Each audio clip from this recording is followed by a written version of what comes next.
This Choircast podcast is brought to you by the book Used to Go to Church, Rethinking God on the Front Line of Life's Tragedies by Nick Felicities. As a first responder chaplain for over 23 years, Nick blends firsthand accounts of tragedy with opportunity for raw self-examination and reflection.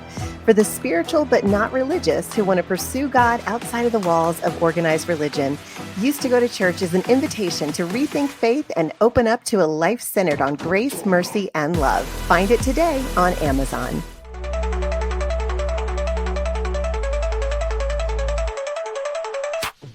Welcome to the Unbelief Podcast, your journey, actually our journey together beyond inherited beliefs to a spirituality that works for you.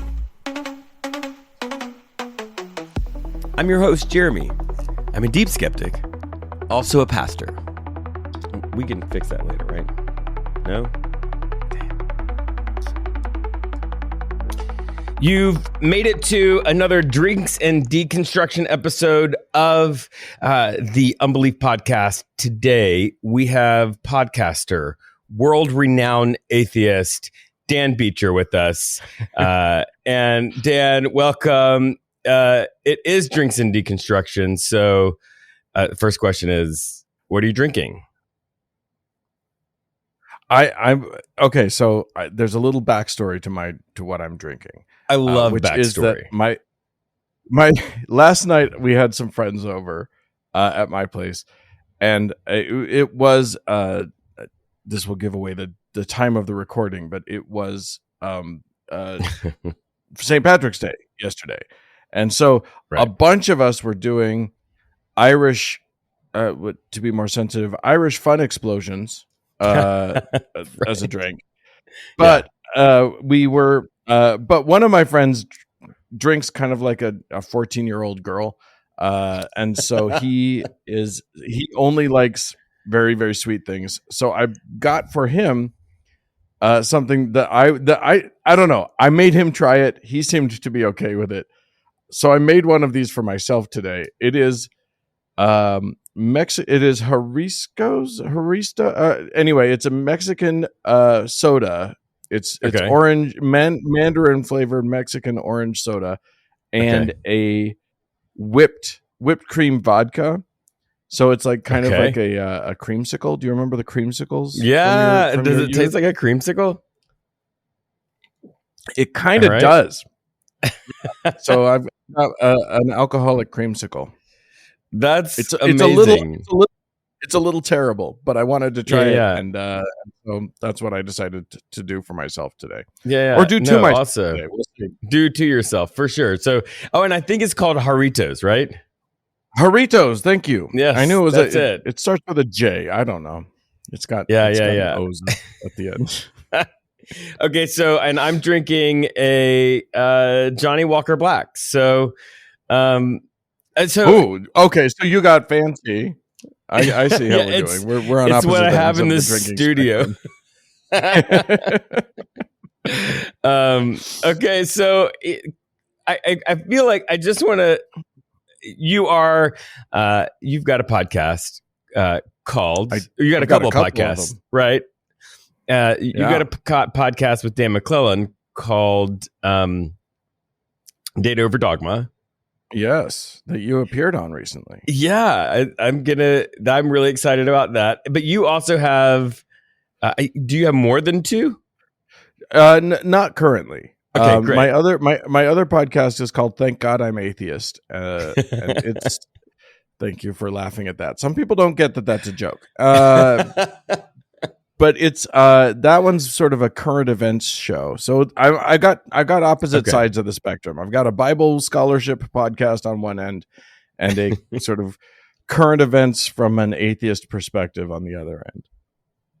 That's and the Thank God I'm Atheist. It's been going on a minute, right?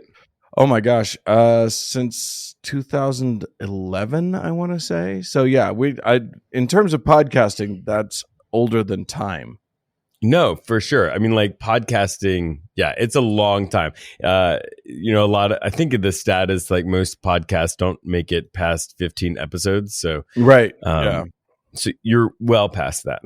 Yeah, we made it past the 15 mark. It is funny. I remember when we started that podcast, how many times I had to explain what a podcast was, Right. because most people had never even heard of it. Right. It's like radio, but it's on the internet. My mom still calls it my blog. So That's that's great. So you and I got to hang out a little while ago, record a podcast episode for Data Over Dogma. And while we were together, I thought I did verify this just a moment ago. You did not grow up an atheist. Is that right? that's correct. No, I was not that fortunate. Right. So what was the faith tradition that you grew up in? I was raised in the Mormon faith, the Church of Jesus Christ of Latter-day Saints, as they want me to call them. Right. Absolutely. So, so how, like, from the time you were born, or Yeah. Both my parents were LDS, and so it was. Yeah, I was raised in it. They were both raised LDS as well. So yeah, it's tradition on it's sort of the family religion on both sides of my family, going back a few generations. Yeah. Can't go back that many generations. It's a relatively new religion. Right. Absolutely. So, people generally don't flip a switch from being, engaged in some sort of organized religion to being atheist sort of overnight. No. So where did it start to unravel for you? Can you kind of find a moment or a season where you started to see cracks? And Yeah, I mean, for me, one of the things about being a Mormon is that if you're especially a Mormon boy, you are expected to go on a 2-year-ish mission when you become, well, it was 19. Now it's when you're 18 years old. Right. And I was staring down the barrel of that. And I had always believed, I'd always been very much a believer. But what I realized was that I had some questions. They didn't bother me that much, but it did feel like I needed to be sure. If I was going to go out into the world and I was going to tell people that I had the truth and that they should engage with that as the truth and that they should then convert to my beliefs. Yeah. I better be sure. I better be. And the thing is that I was told by leaders of my church that there was a way to be sure, and that if I asked God, it would be confirmed for me. Okay. And so that seemed like a pretty good, reasonable test to perform. Yeah. And I think I did it wrong. So now when you say the 2-year mission, these are the people that sometimes just show up at your door. Is that right? Yes. Yeah. Okay. The annoying kids. They're always kids, right? Yes. They're basically children, but they do have name tags on that say elder for no good reason. Okay. Right. But they are teenagers, right, who come to your house and literally you, like, these kids, they go and they live. I have a nephew who's about to go to Mozambique in a couple months. And you don't get to choose where you go. Really? You are called by the church headquarters to go wherever they tell you you're going to go.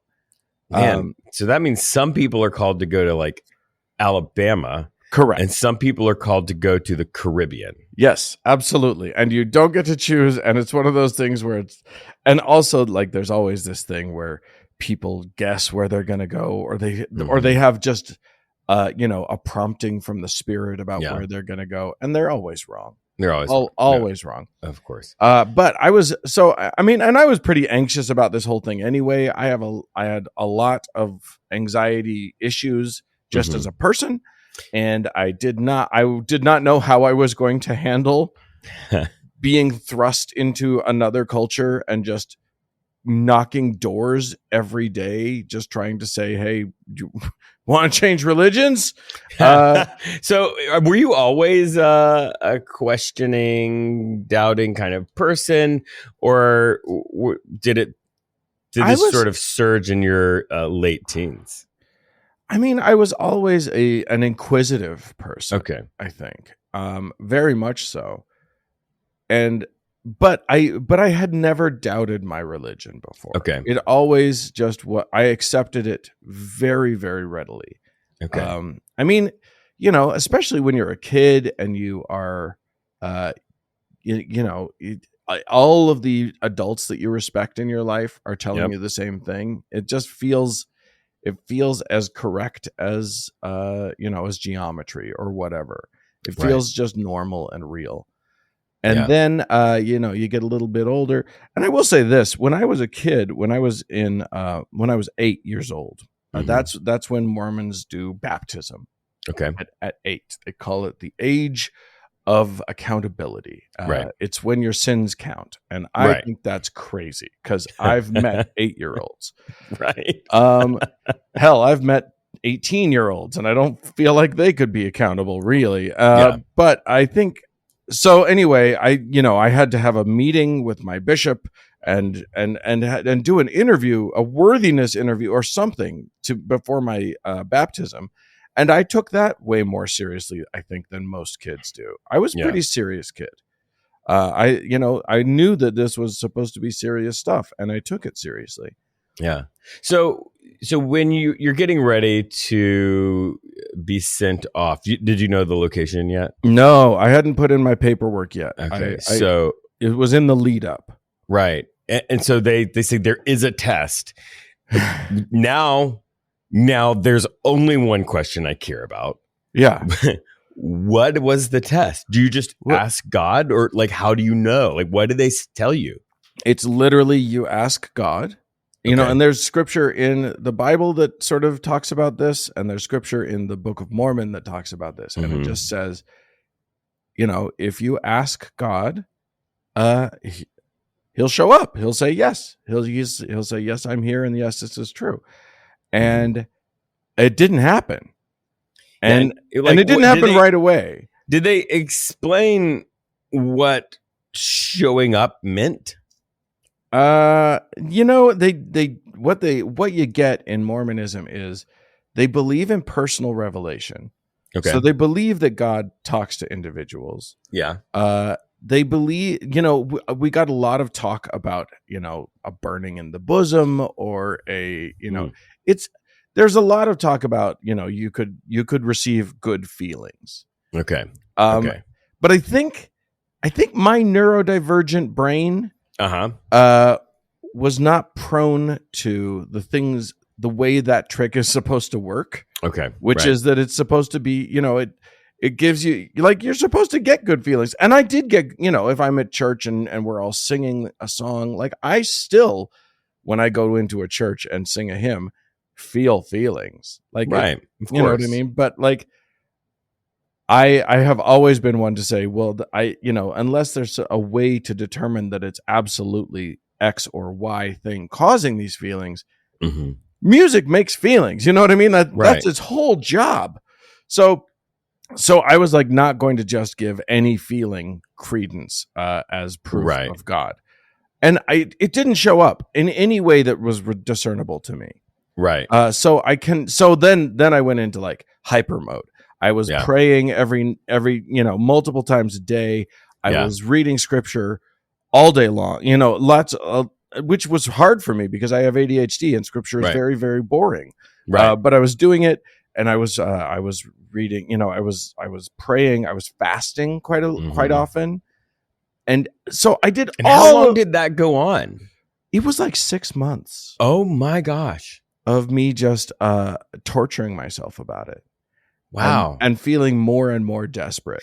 Now, you said you asked, I guess, your church leader. Did your family also know that this was going on? No, nobody knew that this was going on. I mean, I did this sort of in private, and I didn't talk to anybody about it until sort of it got so desperate that's when I went to my bishop. And you should understand that bishops in the Mormon church are lay people. They are they are members of the congregation who are called to this, to lead their congregation. So it is like, it's luck of the draw. You're not getting someone who has a master's degree in theology or whatever. Right. You are getting someone who is a plumber or who is a lawyer or who is, just the guy down the street. He just lives in the neighborhood.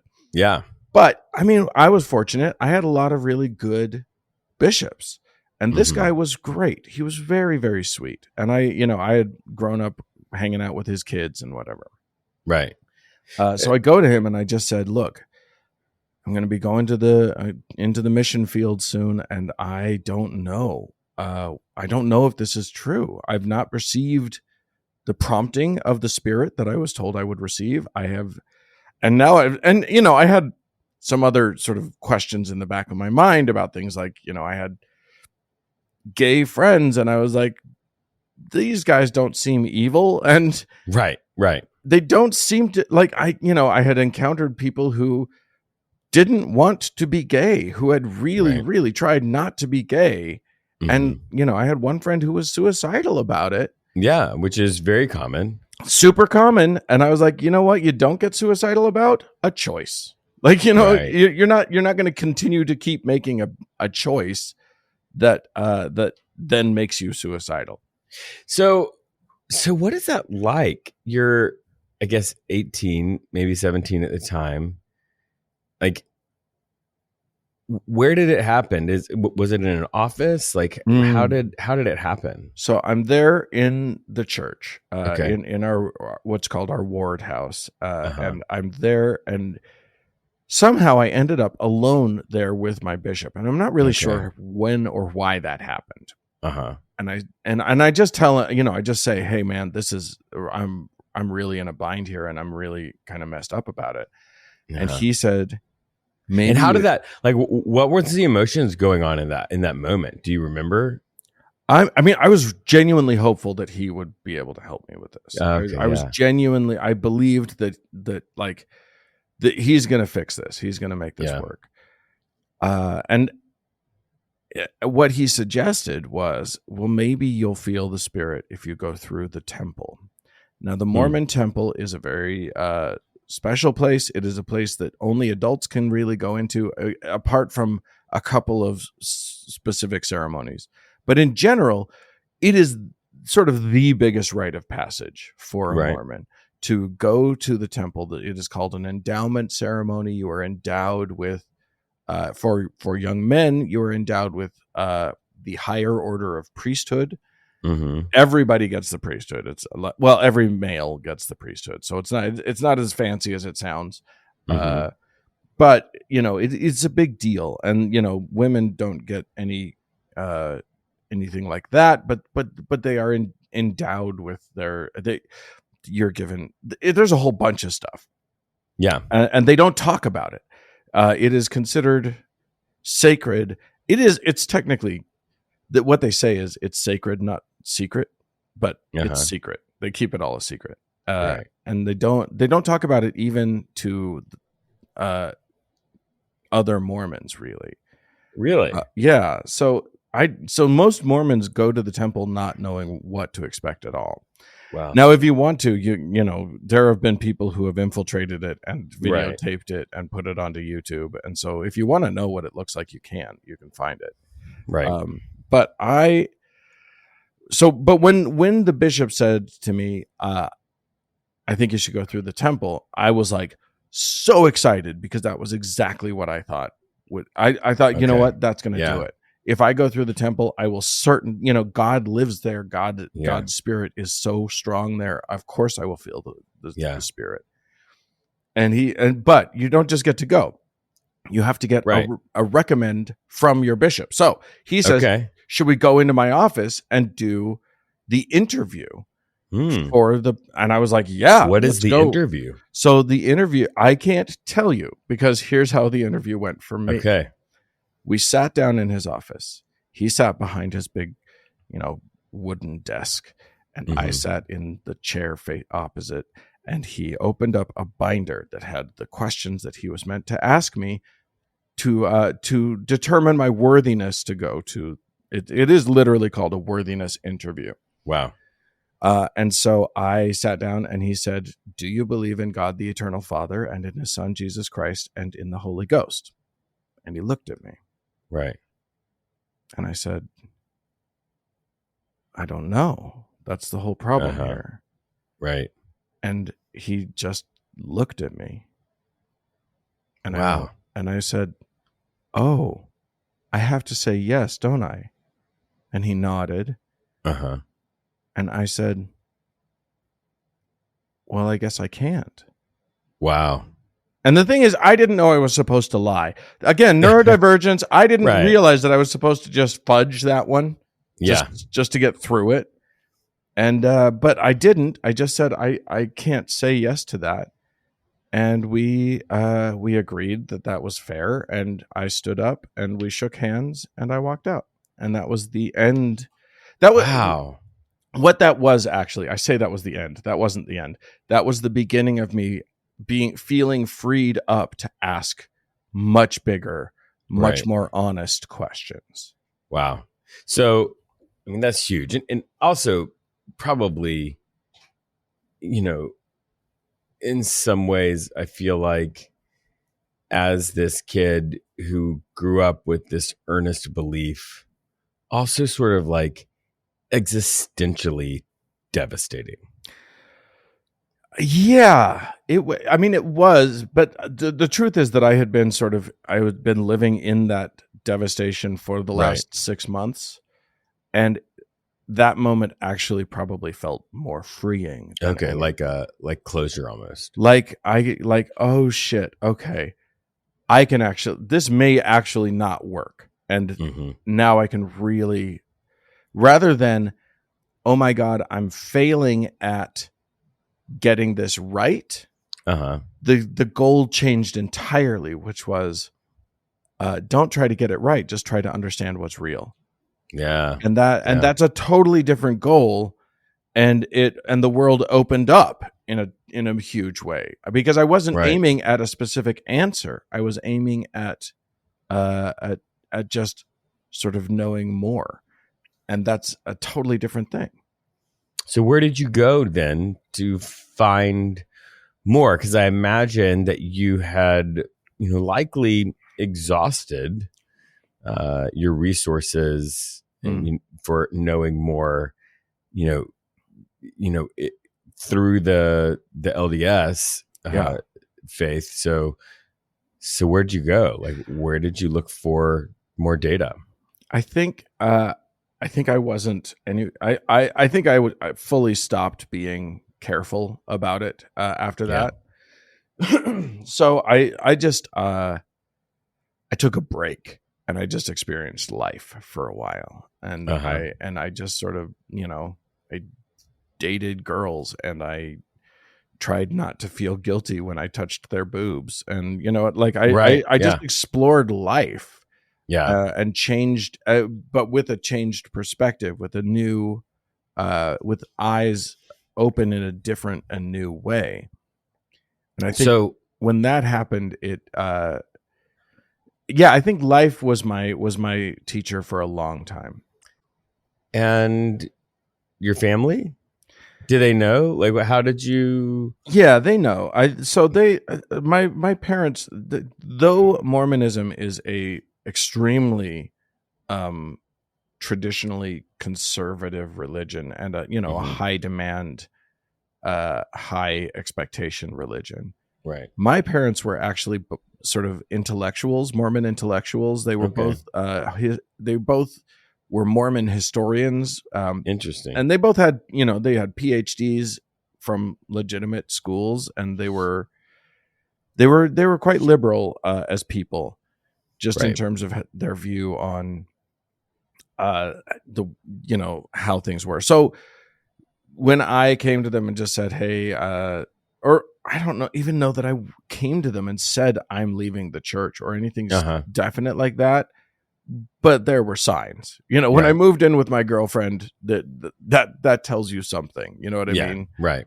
So I think it just became understood, and they were very, I think what was more important to them, and this is not the case for all Mormon parents, but what was more important to them was the, maintaining and having a loving relationship with their son. So that was fine. And my sister came out as a lesbian, so it was like that was their big problem at that point. So I was right. I was the easy one.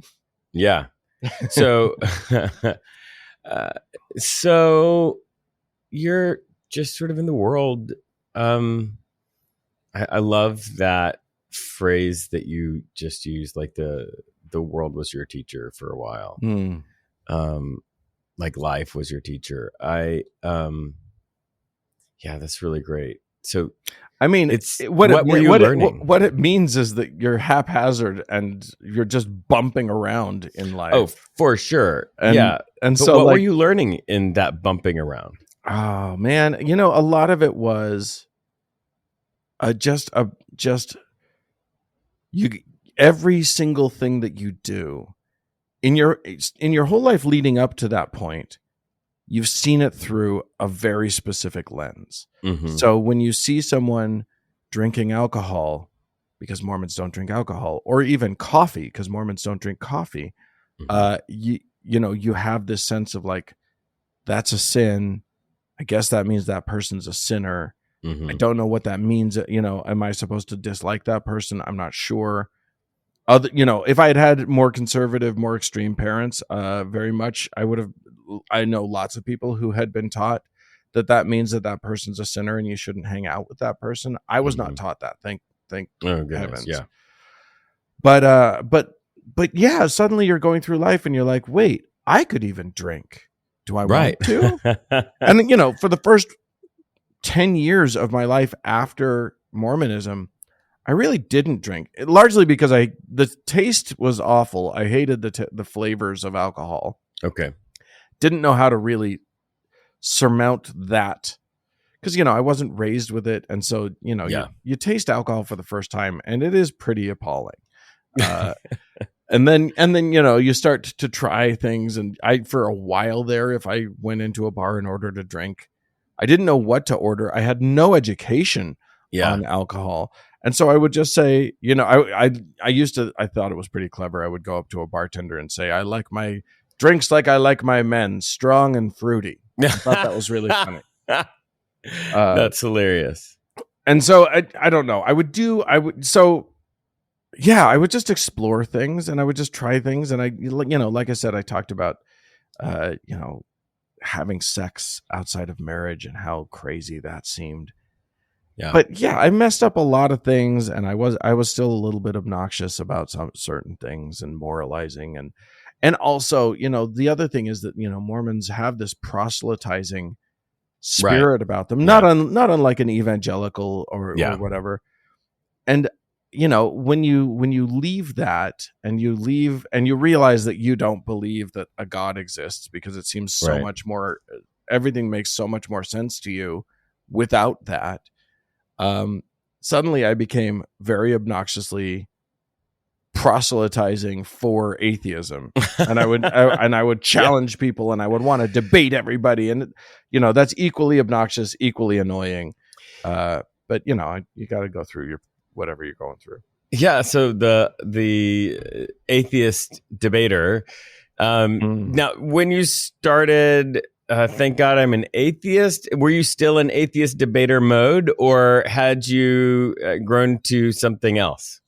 No, yeah, that was outside of the debate thing. That was much more about just sort of, I had been doing a blog and it was just exploring. It was for atheists by atheists. It was not about challenging believers. It was just about creating community and sort of having dialogue within the atheist community. I had stopped being interested very much in challenging believers because it's so fruitless. It is such an empty moment. There's no human connection there.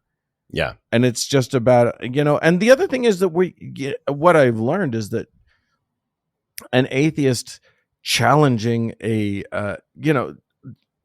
God belief doesn't exist on a logical plane. It exists on a totally different plane than that. And so but like the only tools that an atheist has to discuss that are logic tools. And that's just not useful in that discussion. Unless the atheist is willing to say, okay, I can see that you're getting something out of this. Talk to me about what's beautiful about it to you. And that I'm much more interested in now. I don't care. I would love it if people stopped believing in things that don't seem real to me. And especially if they stopped believing in toxic theologies that I think hurt people. Mm-hmm. That is a very important thing to me, and I would love it if that happened. But I don't think we get there, or we get anything positive by saying, "Ha ha, you're stupid," and look at what dumb things you believe. Right. I don't think that that's useful or even true. It's not, because some of the smartest people I've ever met are believers. So, that was an interesting challenge. That was an interesting thing for me when I started to realize how many really smart people, because like many dumb atheists, it seemed like the obvious thing is, if you're smart, you're not going, you'll realize that God is not real, and you'll abandon it. And And that was quickly dispelled, that idea, because there are plenty of brilliant believers. Yeah, I always find it interesting on my stuff that I do on social media. My thing that I say is I'm a deep skeptic and also a pastor. And one of the things is that I just sort of say, like, this thing that you believed was in the Bible actually isn't, right? And eventually, there's always an atheist who is like, all right, you're almost there. I can't wait to see when you become finally get it right and become an atheist, which I think that's always been interesting to me, because they're doing the exact thing that they really hate when religious people do. So that process, when you said like proselytizing for atheism, I was like, man, that's the term. You've heard it, you've seen it, you've experienced it. It's out there. It's so funny to me. It is like, what it proves, right, is that humans are gonna human. Right. And that I think people, that is such a natural impulse. To be like, I have a truth. And the more I believe that I have a truth, the more I'm going to try to push it on other people. Because that will then support my truth. That'll then like make me feel better about what I believe and stuff.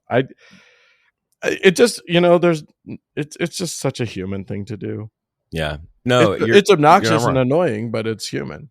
Yeah. And when I was growing up in the evangelical world, I was taught how to fight atheists. Yes. Right? Like the bad ones, the ones with horns. And did you actually believe in horns? Did you actually believe there were people with horns? No. Okay. Because some people do, I've heard.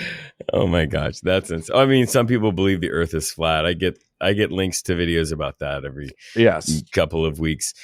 So yeah, I am one of the things that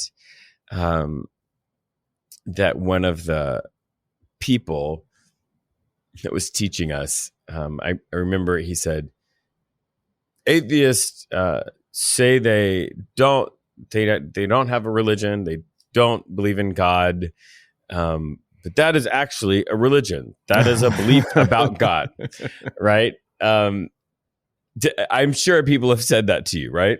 Oh, sure, yeah. What do you say? Like, how do you? What's your response? I mean, there's the clever response. There's the fun. Like I've heard many people say, like atheism is a religion, like bald is a hairstyle, or yeah. Or like not stamp collecting is a hobby or something. You know what I mean? Like it's yeah. But because the idea there is like the absence of God belief is not actually a belief. Right. It's actually, it's the same as like, it's weird almost that we even have a word for it, because there's no word for a person who doesn't believe in astrology. It's just right. It's kind of default to not believe in astrology, and then if you're a believer, then that's a different thing. I don't know. Yeah, I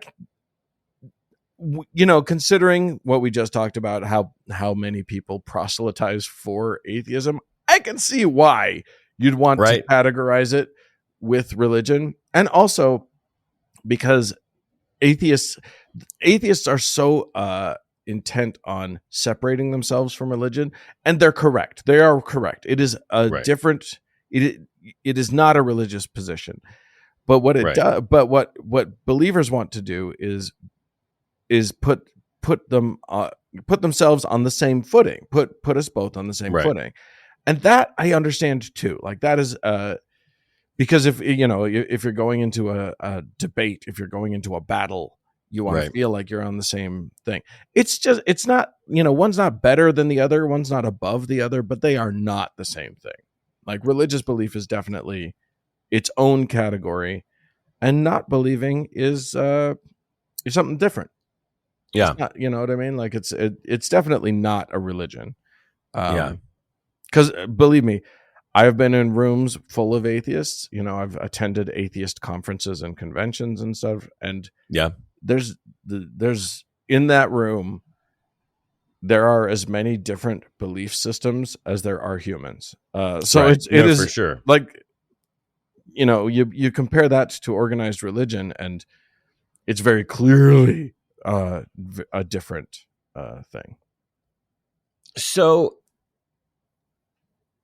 tell me about for you, and like you said, I don't even know. Like, I think for most of my life, more of my friends have been atheists than not, just because church people are weird. And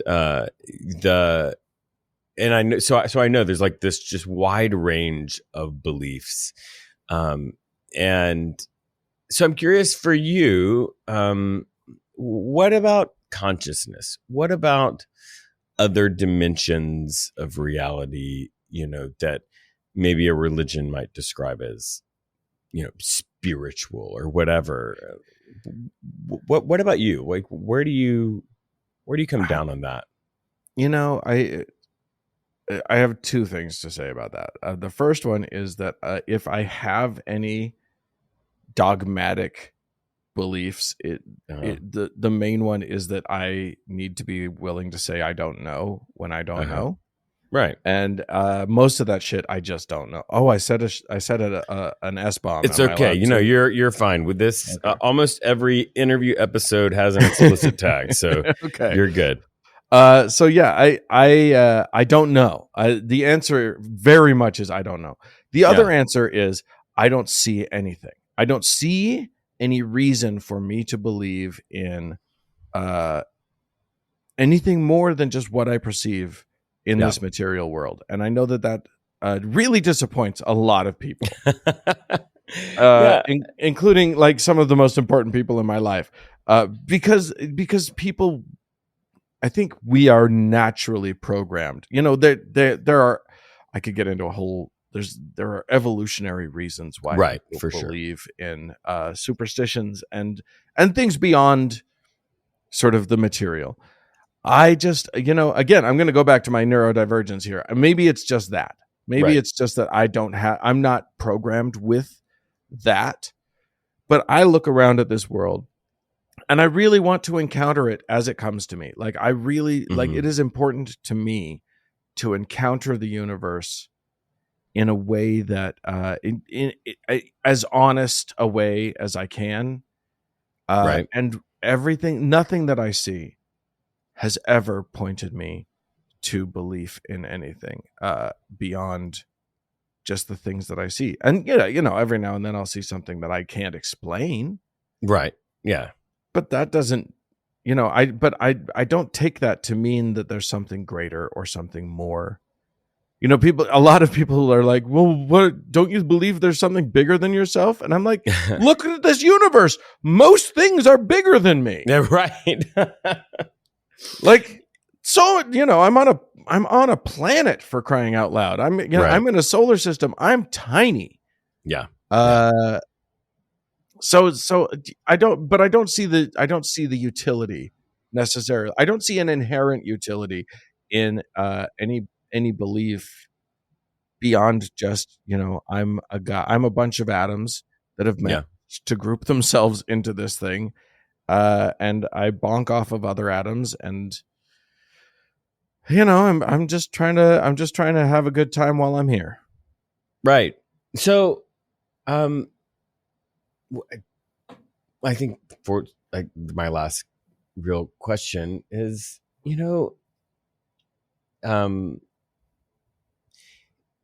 this is called Drinks and Deconstruction. And we, because I think I know because people have told me this about the podcast, hearing other people's stories of deconstruction helps them process where they are. Yeah. And so I guess my question is, when you think of the, I don't know, notional person that is in that state, right? Things are unraveling, but not unraveled all the way. What would you say to them? Like, what advice would you give them? I mean, a lot of that would be very individual to a specific person. Yeah, but one of the things that I would say is that you're safe. You are safe to ask questions beyond the ones that you've been told are safe. I cannot fathom. First of all, if the question is there an omnibenevolent, all-knowing, all-loving God, I cannot fathom an eternal being that would be mad at you for genuinely asking the question and for asking questions well beyond what seem kosher, well beyond what seem okay, for trying things that are well beyond, that are super outside of what is allowed in whatever your current framework is. I don't know. I mean, and I don't know of a tradition that doesn't have a way of repenting, that doesn't have a way back. Yeah.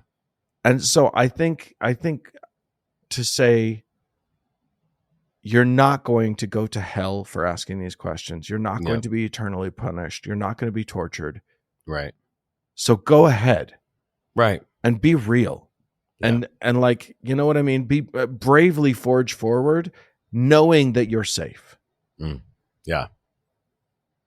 Because that's one of the worst tricks I think that our brains play on us when we encounter religion is that we're not safe.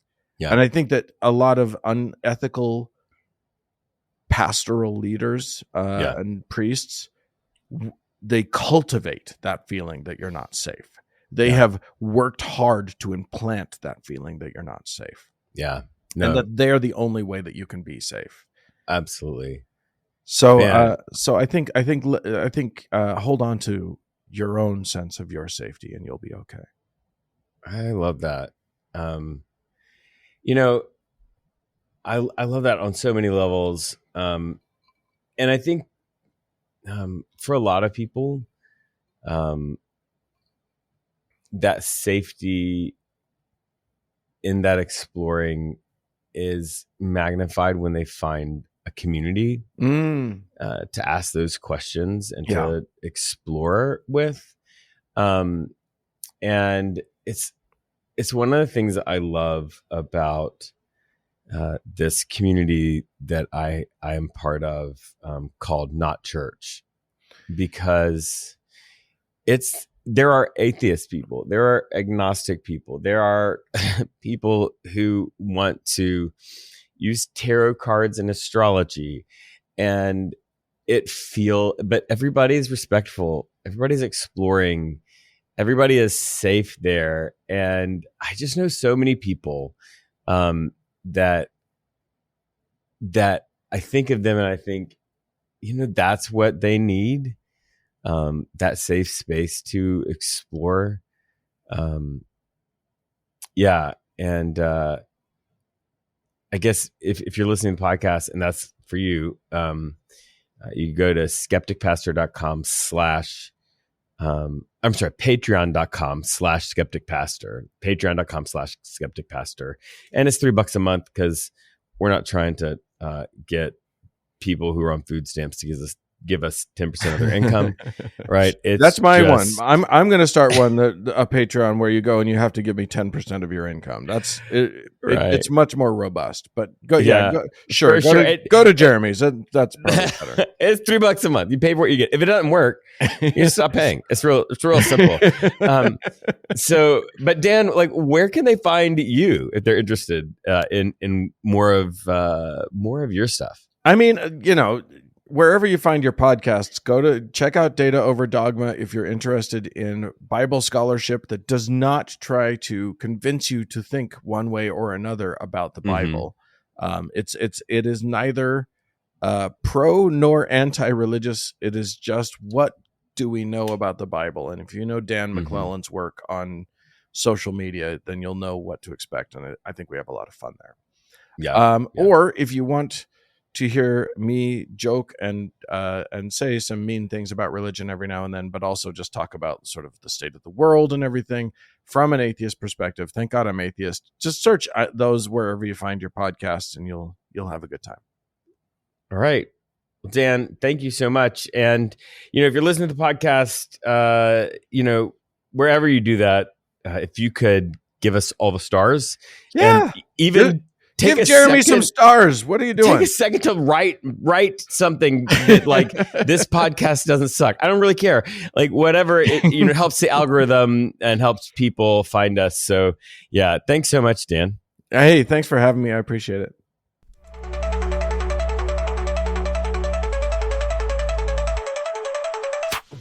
Welcome to the Unbelief Podcast, your journey, actually our journey together beyond inherited beliefs to a spirituality that works for you. I'm your host, Jeremy. I'm a deep skeptic, also a pastor. We can fix that later, right? No?